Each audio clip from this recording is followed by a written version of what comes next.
Hello and welcome to Bear Pit TV. I'm Chris Pajak from the Redmen TV. I'm out in California, in LA actually, to watch Liverpool take part in the International Champions Cup. Elliot's got in touch and asked us to do a video on Joe Allen. Obviously you've signed him for £13 million. For me, it looks like it could be a really good deal for Stoke. Now, he had a really great end to the season. He's a player that I've really liked over his entire time at Liverpool, to be honest. I think he didn't quite have the rub of the green at the start of his career. I think he picked up a few injuries. He was played out of position in a defensive midfielder role when the likes of Lucas Leiva was injured, and that wasn't his position. He's more of an advanced midfielder. Even, I would say he's a centre midfielder, and he likes to get forward. Now, the one thing for Liverpool is he didn't score enough goals, he didn't make enough assists, and that's somewhere that we really needed goals from last season. We had injuries with our strikers, especially Daniel Sturridge, and we were looking for midfielders to really help out and chip in with a few goals, and that's not something that Joe Allen naturally has to his game, I don't think.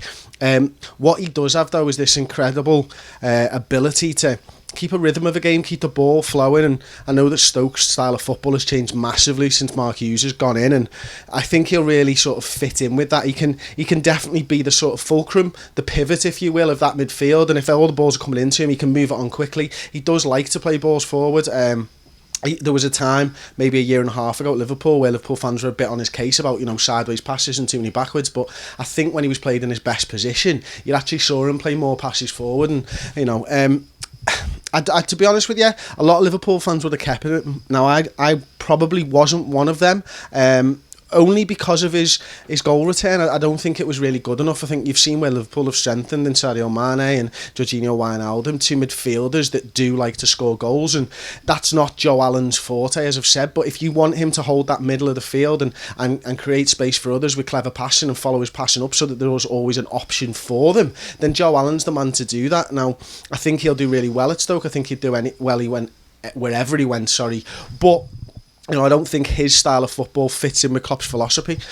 I think he wants to see, really athletic, strong midfielders, and obviously Joe Allen's hindered by his size there, but a terrific footballer. It's well lauded that Brendan Rodgers absolutely loved him. He always said he was a technician on the ball, and I think you can see that. I mean, he's had an incredible Euros. He had a really great end to the season at Liverpool last season, and I think, to be honest, Liverpool probably done quite well to still get £13 million for a guy that was in the last year of his contract. But I think we were holding out on the back of his performances at the end of last season and on the back of his Euros performances. You can see what he can do when he's in a side that plays to his strengths, what I'm trying to say. So I've got to admit, I do think it's a good signing for Stoke City. I think he'll really fit in with the way that Mark Hughes has got Stoke playing recently. And I wish him all the best as well, to be honest with you. Obviously, if you've enjoyed this video, give it a thumbs up, and don't forget to subscribe to Bear Pit TV for all your Stoke City news.